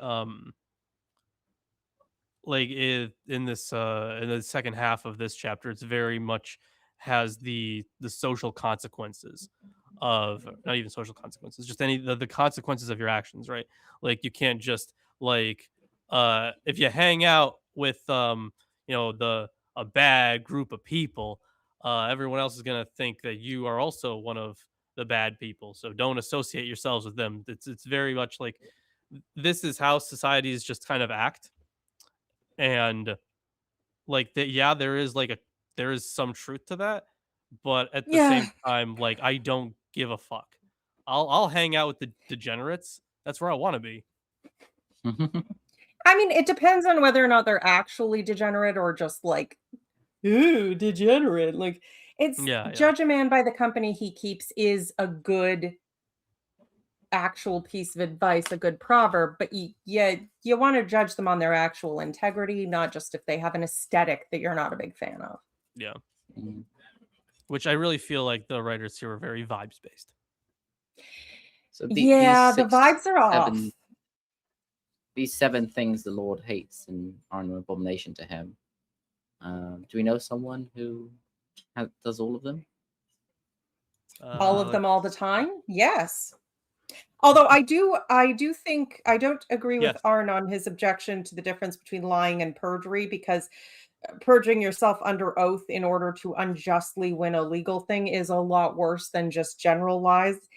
And I think the distinction is just because the distinction is lies, damn lies, and statistics. Definitely a lying tongue is one thing, and someone who is a false witness, which could literally get someone put to death, right? Yeah. That's someone. Genuinely can be a case of murder. Yeah, but it's like, it seems like, is the 7th one the one that is the worst? So it's like these are 6 things the Lord hates. The 7 are an abomination to him. Is it like, there's 6 things, but the 7th one is the worst of them? Well, that was a very common trope, I'll say, in what's it called? The Near East, in the Second Temple period, especially like the late Second Temple period. Like if we're not going to read Ben Sira on this show, but I have a reading of Ben Sira on my channel, by the way. Sorry, this cat is like chewing on cables. Jesus Christ, come on, buddy. So it was a very common thing where you had this idea of X and then X plus 1. So it's like not just to this extent, but this even greater extent. Isaac, stop. But it was a very common thing in the Second Temple period, especially. So the last one in the list is one who incites brothers to quarrel. I'm wondering why that one is considered, like, if that is the pattern of like 6 things and the 7th one is the worst, like why is that one the worst. One who incites discord among friends and brethren employs all the other 6 evil attributes and causes great harm to others. For this reason, it is the worst of them all. Okay. That's from It's Stein's good to have a verse that you can point out how all the ways that God must despise Trump. Yeah. Yeah, I'm looking over at some of these to seeing if like is one necessarily the worst, because while they do in the text have connections to each one, like they more explicitly talk about these kinds of people in detail. I'm not sure if but like inciting your if one is viewed as like the be... worst of all of them. Yeah, I mean, like, you need to lie and in a sense bear false witness. Maybe not in a court case, but right? Like yeah. when you're trying to get 2 brothers to quarrel, you'll lie and you tell them, what did he say about you, and then about 40 burying and shedding innocent blood, but right. Okay. All right. Are we ready for 7? Yes, I would say so. Anything about verse 23? About verse 23? Yeah, because it's got like some just interesting, like I don't know, phrases like the commandment is a lamp, teaching is a light, the way is right. Because in previous verses they established that the ways that aren't this one are the ways that will lead to darkness and into Sheol, right? So they have this this commandment, and that commandment being like the teachings of the teacher are very much viewed as a light in contrast to the darkness of all the other stuff. Yes, well, as long as it's the teachings of the teacher. Right, yeah. That helps. Surely there are this teacher is not biased. This teacher only cares about facts. Oh, surely. Look at your precious baby. Who's a cutie? Who's a cutie? Yes, you are. All right, back to Misogyny 101, a warning against the adulteress, because remember, if you want a woman, it's her fault. My son, keep my words and store up my commands within you. Keep my commands and you will live. Guard my teachings as the apple of your eye. Bind them on your fingers. Write them on the tablet of your heart. Say to wisdom, you are my sister. And call understanding your kinsman. They will keep you from the adulteress, from the wayward wife with her seductive words. At the window of my house, I looked out through the lattice, and I saw among the simple, I noticed among the young men, a youth who lacked judgment, as youths usually do. He was going down the street near her corner, walking along the direction of her house at twilight, as the day was fading, as the dark of night set in. Then out came a woman to meet him, dressed like a prostitute and with crafty intent. She is loud and defiant. Her feet never stay at home. Now in the streets, now in the squares, now at every corner she lurks, because God forbid a girl have a social life. She took hold of him and kissed him, and with a brazen face she said, I have fellowship offerings at home. Today I fulfilled my vows, so I came out to meet you. I looked for you and have found you. I have covered my bed with colored linens from Egypt. I have perfumed my bed with myrrh, aloes, and cinnamon. Come, let us drink deep of love till morning. Let us enjoy ourselves with love. My husband is not at home. He has gone on a long journey. He took his purse filled with money and will not be home for many moons. With persuasive words, she led him astray. She seduced him with her smooth talk.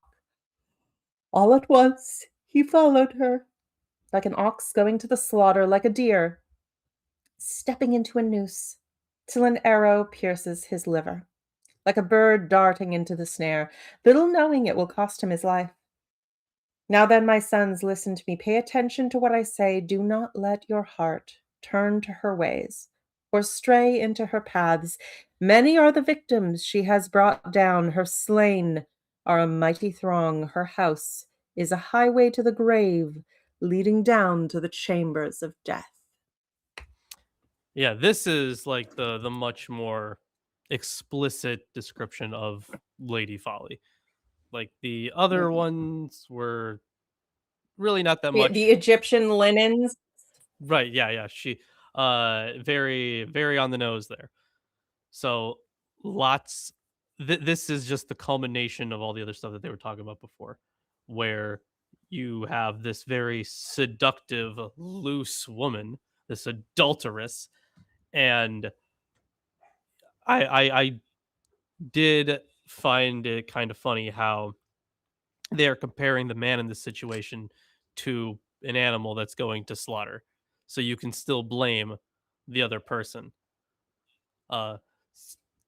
Which let's like aside from just being super misogynistic, it is also just calling men dumb, which I guess is fair.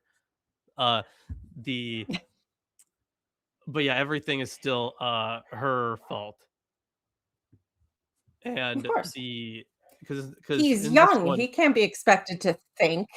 Right, because in the next chapter we're going to get into wisdom, someone who is essentially an aspect of God. This is not to be viewed in like the literal sense as we did in at the end of the previous chapter, but we're still talking about the enticement of other deities, other cultures, even other goods, right? Because there's some amount of wealth that's being portrayed here. I have Egyptian linen, but also perfumed, like everything is very extravagant here. So it looks very it's very enticing. You want to live that life, right? So you go worship those gods. But that's the whole point of what the teacher, quote unquote teacher, is saying here, is that, well, don't do that because all of these other bad things are going to start happening to you. Led down to death. Dun, dun, dun. Yeah, it's all very dramatic.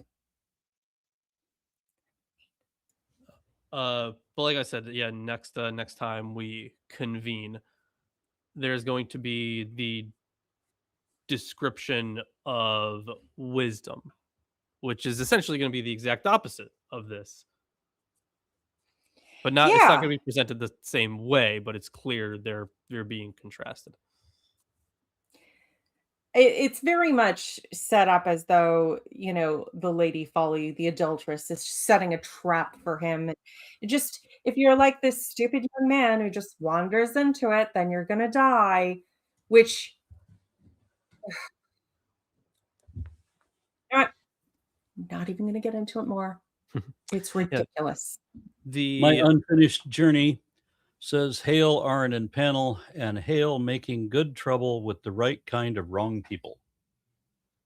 Excellent. I like it.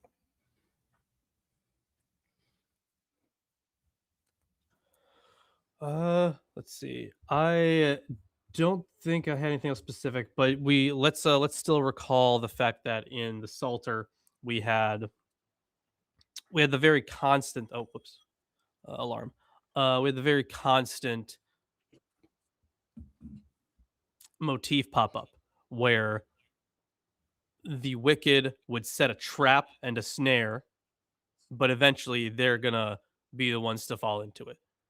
And this is kind of taking that literally, right? Because, or it's still not literal, but it's far more allegorical, where you have Lady Folly being, representing the wicked, and she's setting a trap. But eventually, like you need to get out of there because eventually that trap is gonna come back and bite her in the ass. I mean, it sounds like her husband's gone a lot. Makes good money, maybe as a trader, but she's a little lonely, a little bored. And a lot neglected. Also, the last verse, right? You could translate it as like highway to hell, in a sense, because like the way to you Sheol, could, yeah. That the is highway true. to Sheol. Her house is a highway to hell. Yeah, I love that. Down. See, that should have been the translation. They should have considered AC/DC. Yeah, leading down into hell. Leading down to death's inner chamber. How would you translate that? You could say like I don't know, Hades' bedroom or something. Yeah, that is also accurate. So did we? I was interrupted a couple of times. Did Lilith read 7? Yes, I did. Yes. All right, and are we done then for today? Yeah, unless like I said, unless you guys wanted to add anything specific, I think that would be the end of the reading today, because I want to spend a lot of time next week talking about chapter 8. And if somebody talks to Tomer between now and next week, let me know. Will do. Sure everything's all right. And hey, make sure. Do you want me to send? Yeah, I've already sent him a message. I'll follow up after this. Okay. Thank you. All right, and then. Nothing more to say. No, I'm kidding. Yep, there's nothing more to say. So we make sure to join the Discord, the Behold Network Discord, the one true Discord. Behold. Yeah, you will be seeing a Discord link in just a moment. So make sure to join that if you have not already. That sounds like a lot of fun. All right. And so as not to be predictable, auf Wiederschnitzel.